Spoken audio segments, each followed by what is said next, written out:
15 ऑगस्टच्या सर्वांना हार्दिक हार्दिक शुभेच्छा. आणि माझ्या घरापासून 30 किलोमीटर अंतरावरती तुम्ही बघू शकता.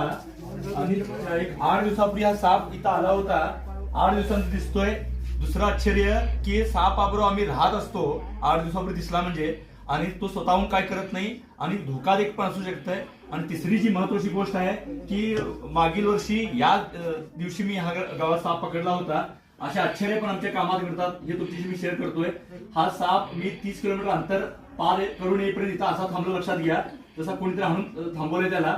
आणि त्यामुळे लोकांची पण मोठी जबाबदारी असते. लाईट गेल्यामुळे कदाचित व्यवस्थित दिसणार नाही, पण ही माहिती महत्वाची आहे.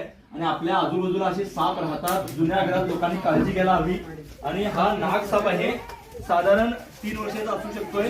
आणि आपल्या घरात सुद्धा असे साप राहतात, लक्षात घ्या. जुन्या घरात त्यांना 8 दिवसापूर्वी हा साप दिसला होता. पुन्हा हा साप दिसला आणि 30 किलोमीटर अंतर पार करून येथून थांबला पण. कधी कधी